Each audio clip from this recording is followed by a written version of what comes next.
Today's game, we go back to November the 24th, 2004 in Moscow, Russia. On this day, Garry Kasparov played an instructive game of chess against Peter Svidler, who went on to become an 8-time Russian champion. Let's take a look at the game. The game starts classically in the Slav defense, but takes a curious detour early on. Peter opts for an early D, takes c4, giving white an opportunity to occupy the center of the board. Kasparov strikes at Peter's queenside structure, and the white knight is pushed back to a2, a sad-looking square for now. But the knight will have time to reroute itself to a more useful position.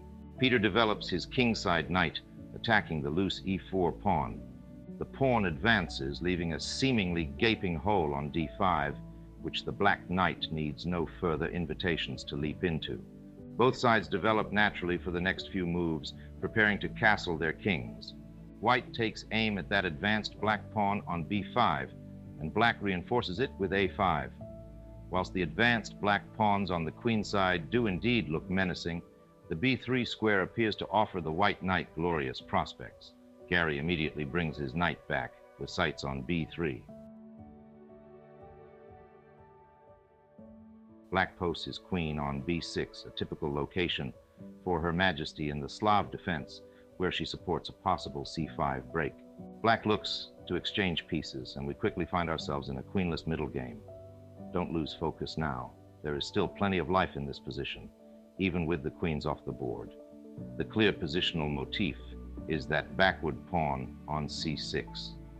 In so many variations of the queen's pawn games, black really must liberate his position with either c5 or e5. Will Kasparov manage to contain black from breaking free and suffocate his opponent? Even with 3 sets of minor pieces aside and 2 pairs of rooks, the gentlemen both feel confident to bring their kings closer to the center of the board. This is possible mainly due to the locked-up nature of the center. Kasparov lifts his rook and prepares to double up on the c-file. All of this looks very logical. Is it really possible to defeat a chess legend such as Peter Svidler with such simple play? The game is taking cues from Capablanca even, x-raying the c5 square with his bishop. Kasparov is not afraid of trading his bishop for the knight in this situation, as the critical question of this game is simply this: can black break free with c5? Garry brings his other knight into e3. My goodness, c5 is now under the surveillance of nearly the entire white army. Peter advances with f6, seeking liberation of his position elsewhere, in similar spirit to how black plays in the French defense, where white too has advanced his e-pawn to e5. The final piece of white's army enters the game, and now, quite literally, the entire white army is preventing the c-pawn from advancing. Quite incredible, really. Kasparov exchanges on f6, changing the pawn structure and creating new possibilities in the game. His idea is that now black's h-pawn is isolated and weak, creating a second target. He immediately goes after the pawn, forcing an exchange of knights. Club players might find this counterintuitive, as black has a cramped position with less space. Why is Kasparov seemingly helping black in this regard by allowing exchanges? This is true, but Kasparov's mind is already many steps ahead, for he has his eyes on the endgame. The more pieces that come off the board, the more difficult black will find it to hold his position together. Garry leaps into c5 with his knight, which simply cannot be tolerated there. It is way too powerful. Black exchanges it off. Black seemingly does not have any active plans and appears to be shuffling about. Meanwhile, it appears that white has a free hand to improve his position and advance.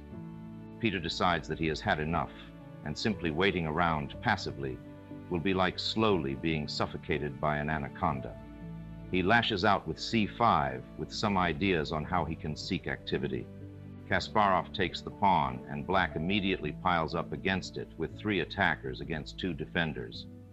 Should Garry drop his bishop back to e3 to defend his pawn, a move that many club players will find themselves playing? Not at all. That is not the Kasparov style. The Kasparov style is all about maximum activity. Is a measly pawn worth keeping all of your pieces in passive defensive positions, defending a pawn? Kasparov would never bring himself to do that. He attacks the loose knight on d7. Can black now simply take that pawn?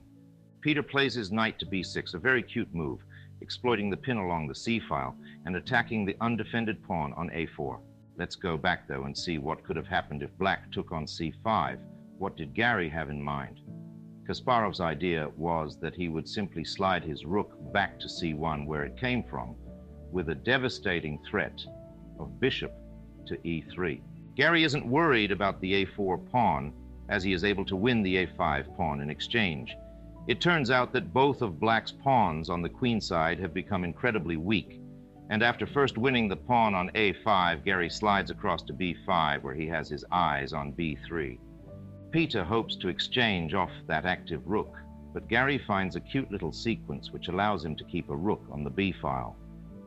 He first gives a check, and after exchanging off the rook on c8, slides across to b7, where he once again attacks that weak pawn on b3, as well as the knight on b8. Peter plays for maximum activity, infiltrating to the second rank. He would really love to take that pawn on b2. Unfortunately, though, he must first do something about his loose knight that is currently under fire. This gives white the time he needs to take on b3, and now white is a clear pawn up. Will this prove to be enough to win the game? Gary looks to drive that active rook off the second rank. His priority is to activate his king, as in the endgame, the king is one of the most important pieces in the game. The black rook was cutting off Kasparov's king completely from participating in the game, so it must be evicted. Peter keeps the rooks on the board, for he knows that his best chance of drawing the game, whilst a pawn down, is with rooks on the board. Gary drives back the black king and starts targeting the weaknesses on the king side. Finally, black manages to win that white pawn on b2, but in the time that he spent collecting it, white starts gobbling up what remains of black's king side. He gives one last check, and in this position here, he resigns the game. There is nothing left to play for in this position. Black is unable to keep his h-pawn alive, and once that pawn disappears, white will have two connected passed pawns, where the final result of the game will be a walk in the park for arguably the greatest chess player of all time.